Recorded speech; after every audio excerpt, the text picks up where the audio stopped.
నేను ఏ పార్టీకి నేను మద్దతు ఇవ్వట్లేను. నేను క్లియర్ గా మాట్లాడాలనుకుంటున్నా ఇక్కడ. సో ఈయన చేసిన కామెంట్ ఏదైతే ఉందో ఇక్కడ ఒక క్వశ్చన్ సూటిగా బీఆర్ఎస్ ని అడగాలంటే మనం ఏం అడుగుదామంటే, సరే ఈయన అందాల పోటీలు పెడుతుండు రేవంత్ రెడ్డి, సరే అది తప్పే అనుకుందాం, ఓకేనా. కానీ నేను క్లియర్ కట్ గా డేట్లతో సహా చెప్తా.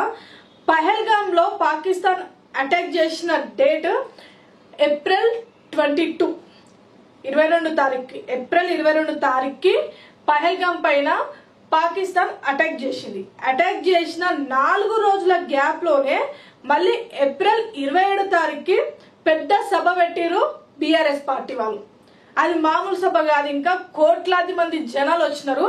అంత పెద్ద సభ పెట్టిరు. అప్పుడు జనాలందరూ అన్నారు, అరే 2 దేశాల మధ్య యుద్ధం జరుగుతుంటే అది జరిగి 2 రోజులు కూడా కాలేదు, అప్పుడే ఇదేంది భయ్యా అని చెప్పేసి. కానీ ఆ రోజు వీళ్ళు చెప్పిన మాట ఏంటంటే, మేము ఎప్పుడూ అనుకున్నాం, మీరు ఎప్పుడన్నా అనుకోండి, కానీ సచిన శవం ముందు బిర్యానీ తిన్నట్టు సభ ఏంది అని చెప్పేసి నేను అడుగుతా. సభ ఏందయ్యా నాకు అర్థం కాదు. అరే ఆడ జనాలు చచ్చిపోయారు, మన వాళ్ళు చచ్చిపోయారు అని చెప్పేసి అందరూ బాధలో ఉంటే వీళ్ళది జరిగిన 4 రోజులకే ఇంత పెద్ద భారీ సభ పెట్టి ఆ స్టేజ్ పైన కేసీఆర్ ముఖంలో నవ్వెట్లుందో మరి కేటీఆర్ ముఖంలో నవ్వెట్లుందో నాకైతే అర్థం కావట్లేదు. మరి అంత జోష్ లో అంత పెద్ద సభ నిర్వహించినారు, అప్పుడు తప్పనిపించలేదు హరీష్ రావుకి.